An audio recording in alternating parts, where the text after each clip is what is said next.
एक दिन रामू अपने घर में खाट पर बैठा था और उसकी पत्नी मालती भी वहीं खड़ी थी। तभी रामू कहता है, गीता, मैं कितनी मेहनत करता हूँ, खेतों में दिन रात पसीना बहाता हूँ, फिर भी हमें सिर्फ गुजारा ही करना पड़ता है। इतना कम कमा पाता हूँ कि बच्चों को अच्छे से पढ़ा भी नहीं सकता। तब रामू की पत्नी मालती कहती हैं, रामू, भगवान ने हमें जो दिया है उसमें खुश रहना सीखो। मेहनत का फल हमेशा मीठा होता है। लालच से कुछ हासिल नहीं होता है। तब मालती की यह बात सुनकर रामू कहता है, तुम तो हर समय यही ज्ञान देती हो, लेकिन मेहनत से कुछ नहीं बदल रहा। हमें कुछ बड़ा करना होगा। एक दिन रामू अपने खेत में काम कर रहा था। तभी वहां पर साधु बाबा आते हैं और कहते हैं, बेटा, तुम्हारा चेहरा इतना मुरझाया हुआ क्यों है? क्या कोई परेशानी है? तब साधु बाबा की बात सुनकर रामू कहता है, बाबा, मैं मेहनत तो बहुत करता हूँ, पर किस्मत साथ नहीं देती। मुझे कुछ ऐसा चाहिए जिससे मैं जल्दी अमीर बन जाऊं। रामू की यह बात सुनकर साधु बाबा कहते हैं, लालच बुरी चीज है बेटा, लेकिन अगर तुम्हारा मन सच्चा है तो मैं तुम्हारी मदद कर सकता हूँ।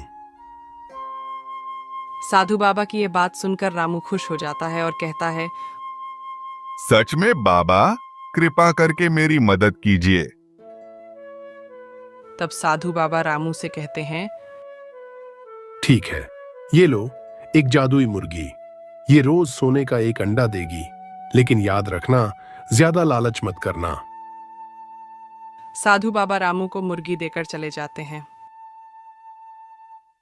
रामू मुर्गी को घर लाता है। मालती उसे देखकर हैरान हो जाती है और कहती है, रामू, तुमने ये मुर्गी कहाँ से लाई है?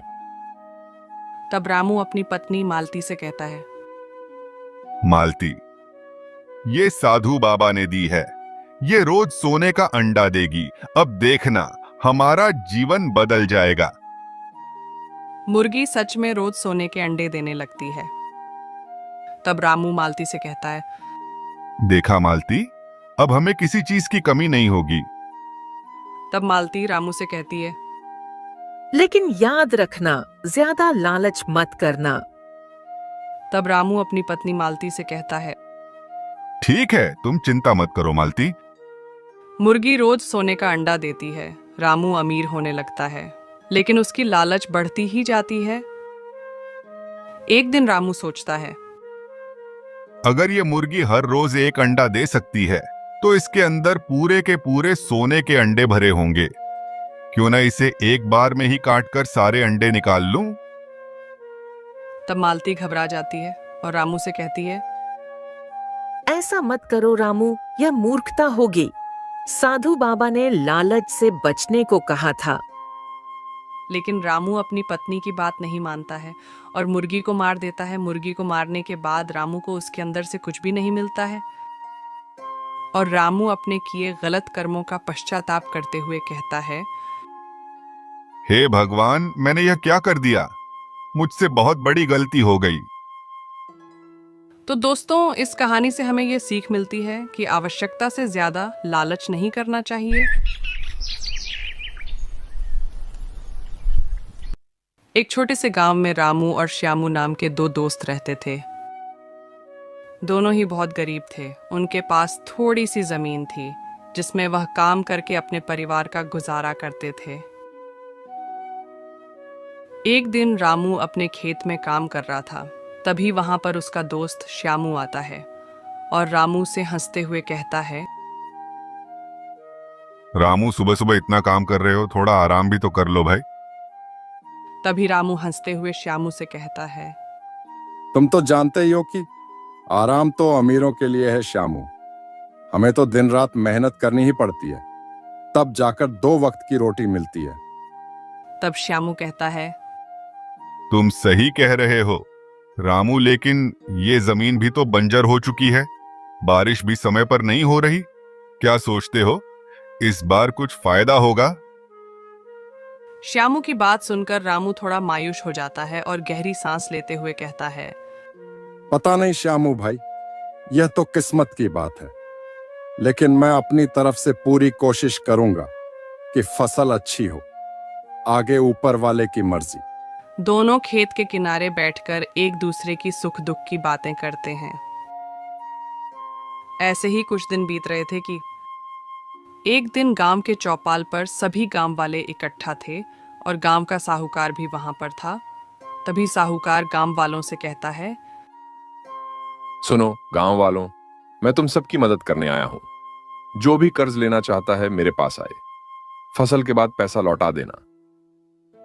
तभी रामू दबी हुई आवाज में श्यामू से कहता है, इस चालबाज साहूकार की बातों पर भरोसा मत करना श्यामू।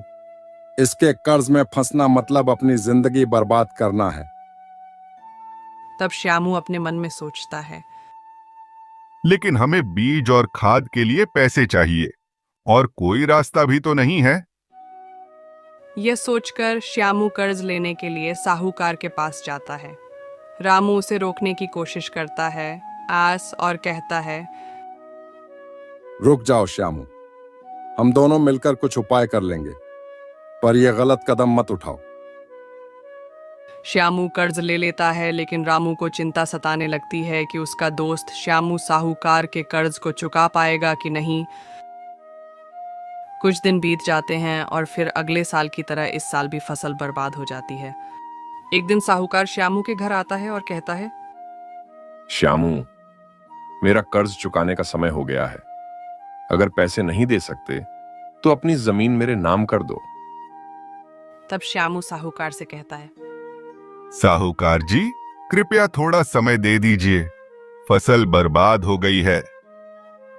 श्यामू की बात सुनकर साहूकार गुस्सा हो जाता है और कहता है, अब समय नहीं है श्यामू, या तो पैसे दो या जमीन मेरे नाम कर दो। तब श्यामू दुखी होकर रामू के पास जाता है और कहता, रामू, मैं बर्बाद हो गया, मेरी जमीन अब साहूकार छीन लेगा। श्यामू की बात सुनकर रामू भी दुखी हो जाता है और श्यामू से कहता है, चिंता मत करो भाई, हम साथ मिलकर इसका हल निकाल लेंगे। एक दिन रामू और श्यामू मिलकर अपनी समस्या गांव की पंचायत में रखते हैं। तब गांव का मुखिया कहता है, तुम चिंता मत करो, यह समस्या सिर्फ तुम्हारी नहीं है श्यामू। पूरा गांव इस साहूकार के कर्ज के जाल में फंसा है, हमें कुछ करना होगा। तब रामू खुश होकर सभी गांव वालों से कहता है, क्यों ना हम सब मिलकर अपने खेतों को साझा करें, एक साथ मेहनत करेंगे और फसल का फायदा सबको मिलेगा। तब रामू की यह बात सुनकर श्यामू कहता है, लेकिन क्या यह संभव होगा? तब गांव का मुखिया कहता है, यह मुश्किल जरूर है श्यामू, लेकिन नामुमकिन नहीं। अगर गांव वाले साथ दें तो कुछ भी संभव है। तब सभी गांव वाले मुखिया के इस योजना पर सहमत हो जाते हैं। एक दिन रामू और श्यामू अपने खेतों को मिलाकर एक साझा खेत तैयार करते हैं और गांव के बाकी सभी किसान भी मदद करते हैं। सब मिलकर मेहनत करते हैं। एक दिन रामू और श्यामू खेत में काम कर रहे थे। तभी श्यामू रामू से कहता है, रामू, तुम्हारा यह विचार वाकई कमाल का है। अब लगता है हम एक नई शुरुआत कर रहे हैं। तब रामू मुस्कुराते हुए श्यामू से कहता है, श्यामू भाई, जब हम सब साथ मिलकर कोई भी काम करते हैं तो वह काम अवश्य ही होता है। कुछ महीनों के बाद धीरे धीरे खेतों में हरियाली लौटती है और फसल इस साल अच्छी हो जाती है। एक दिन गांव के चौपाल पर सभी गांव वाले इकट्ठे थे। गांव वाले बहुत खुश थे। उसी दिन से साहूकार भी हार मान लेता है और गांव वालों से कहता है, गांव वालों में हार गया, तुम्हारी एकता ने मुझे पराजित कर दिया। तब रामू साहूकार से कहता है कि हमें कर्ज के जाल में फंसाने की कोशिश मत करो साहूकार। हम अपनी मेहनत और एकता से अपना भविष्य बना सकते हैं। सभी गांव वाले खुश हो जाते हैं। रामू और श्यामू भी गांव वालों के साथ मिलकर खुशियां मनाते हैं। तब श्यामू रामू से कहता है, रामू, अगर तुम नहीं होते तो मैं कभी इस स्थिति से बाहर नहीं निकल पाता।